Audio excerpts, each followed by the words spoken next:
Welcome back to you विद्यार्थी। I am Akanksha, your English teacher. और आज हम करने वाले हैं आपके इस चैप्टर के आगे के क्वेश्चन आंसर्स। तो ये अगला वाला पार्ट है जो कंटिन्यू होने वाला है।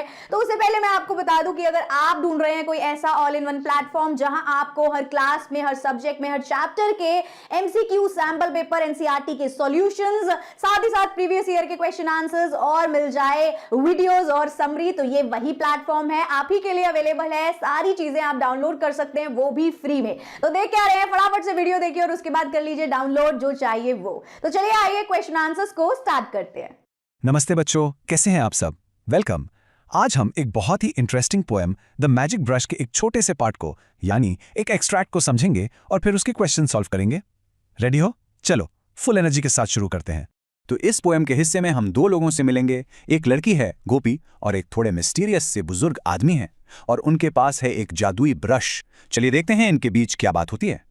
ओके, सो सबसे पहले let's read this extract together. मैं आपके लिए पढ़ रही हूं and I want you all to listen very very carefully, okay? But on a stone there sits a man. A brush is in his hand. He looks around. He calls to Gopi. Come here, he whispers. Hush. We mustn't let the village know about this magic brush. He slips the brush into her hand and tells her to be sure. Paint, not for the wealthy ones, but only for the poor. Okay, so what does this all mean? देखो, basically एक आदमी है जो एक पत्थर पे बैठा है और उसके हाथ में एक ब्रश है। वो इधर उधर देखता है, मेक श्योर करता है कि कोई देख तो नहीं रहा, और फिर गोपी को धीरे से फुसफुसा कर बुलाता है। वो कहता है, चुप रहो, गांव में किसी को भी इस मैजिक ब्रश के बारे में पता नहीं चलना चाहिए। और फिर वो बड़े आराम से चुपके से ब्रश गोपी के हाथ में दे देता है। साथ में एक इंस्ट्रक्शन भी देता है कि इस ब्रश से सिर्फ गरीबों के लिए पेंट करना, अमीर लोगों के लिए बिल्कुल नहीं। Alright, I hope the extract is clear. तो चलिए अब इस पर बेस्ड हमारा पहला क्वेश्चन देखते हैं। Ready? So here's the question. It's a fill in the blank. I'll read it for you. The man is whispering and telling Gopi to keep the brush a secret reflects his blank nature.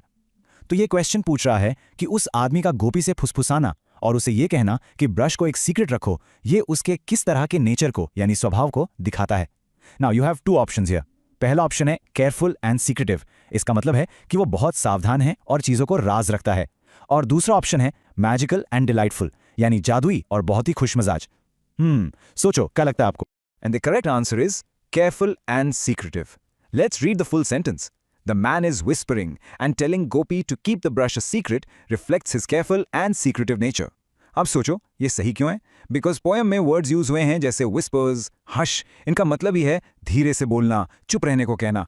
इससे बिल्कुल clear हो जाता है कि वो आदमी बहुत careful है, सावधान है और इस पूरी बात को एक सीक्रेट रखना चाहता है। Simple, right? Great job everyone. चलिए now let's move on to our second question. Let's see what it is.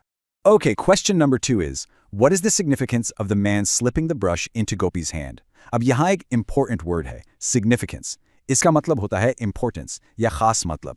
तो सवाल हमसे ये पूछ रहा है कि उस आदमी ने जिस तरह चुपके से ब्रश गोपी के हाथ में दिया, उस एक्शन का क्या स्पेशल मीनिंग है? What does it show? Exactly. देखो, वो आदमी गोपी को ब्रश नॉर्मली नहीं दे रहा कि ये लो। The poem says he slips the brush into a hand.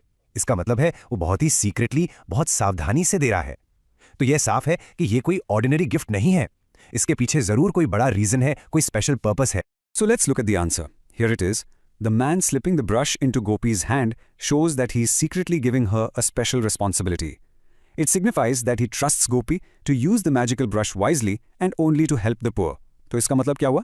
इसका मतलब है कि वो गोपी को एक गिफ्ट नहीं बल्कि एक स्पेशल रिस्पॉन्सिबिलिटी दे रहा है, एक बहुत खास जिम्मेदारी। और ये एक्शन ये भी दिखाता है कि उस आदमी को गोपी पर पूरा ट्रस्ट है, पूरा विश्वास है कि वो इस मैजिकल ब्रश को वाइजली यानी समझदारी से यूज करेगी और सिर्फ जरूरतमंद गरीबों की हेल्प करेगी। Brilliant! You guys are doing so well. Okay, time for question number 3. Let's see what we have now. All right, this one is another sentence completion question. The question is, complete the following sentence with a suitable reason. The most likely reason the man instructs Gopi to paint not for wealthy ones, but only for the poor, is because he...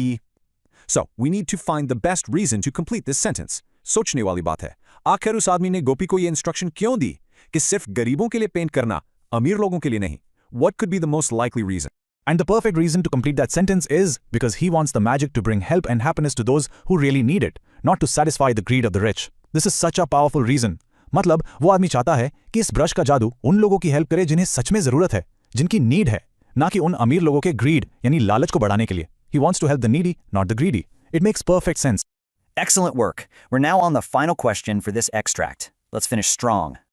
Okay, The last question is, select the most appropriate title for the extract from the two given below. So we have to pick the best title for this part of the poem. Option A is The Magic Brush's Secret, and option B is Gopi's Special Gift. This is a tricky one, right? क्योंकि गोपी को एक special gift तो मिला है, but we need the most appropriate title. इस पूरे extract का main focus क्या है? गिफ्ट या उस गिफ्ट से जुड़ा secret? And the correct answer is option A, The Magic Brush's Secret. So why is this the better title? Because the main theme, the whole feeling of this extract, is about secrecy.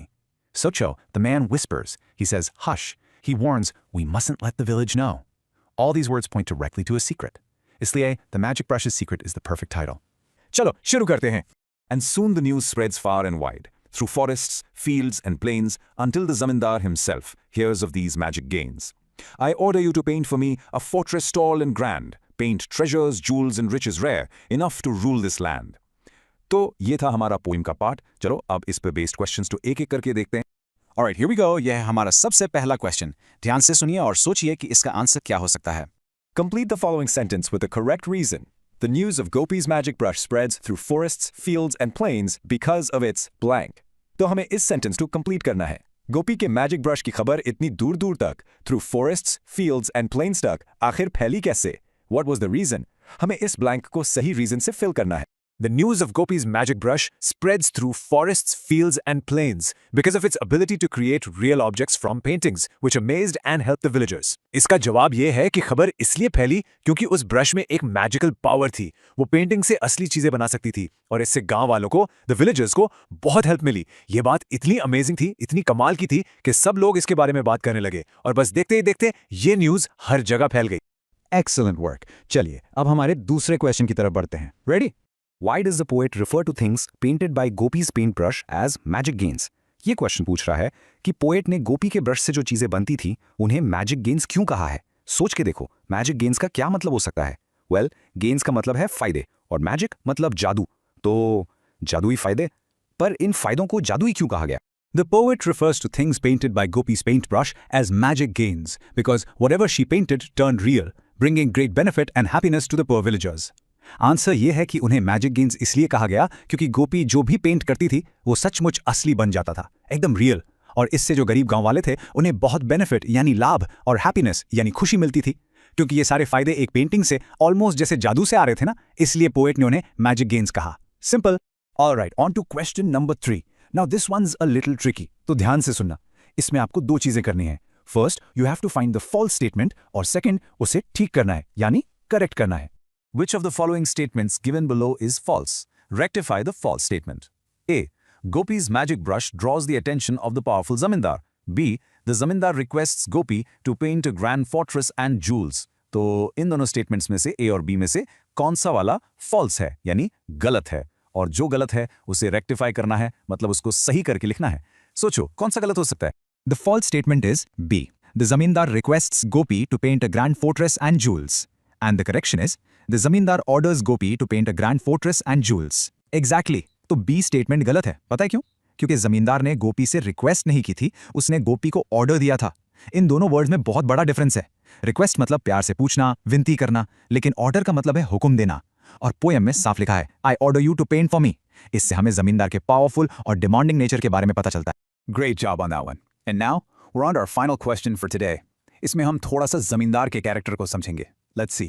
What does the zamindar's demand for a grand fortress and jewels reveal about his character? सवाल यह है कि जमींदार ने जो इतना बड़ा grand fortress और इतने सारे जूल्स मांगे, उसकी इस डिमांड से उसके कैरेक्टर यानी उसके स्वभाव के बारे में हमें क्या पता चलता है. What kind of a person was he? Zamindar's demand shows that he's greedy, selfish, and power hungry, caring only about wealth and control rather than helping others. इसका मतलब साफ है. उसके डिमांड से पता चलता है कि जमींदार ग्रीडी यानी लालची था, सेल्फिश था यानी सिर्फ अपने बारे में सोचता था, और पावर हंग्री था जिससे हमेशा और पावर चाहिए होती है. उसे बस अपनी दौलत, अपने वेल्थ और कंट्रोल से मतलब था. दूसरों की मदद करने से उसे कोई लेना देना नहीं था. बिल्कुल गोपी के ऑपोजिट. सो आई होप कि आपको क्वेश्चन आंसर्स अच्छे से समझ आ गए हैं, एक एक क्वेश्चन का आंसर मिल गया है. सो इसी के साथ फिर मिलेंगे किसी और वीडियो में. Thank you so much for watching. Bye bye.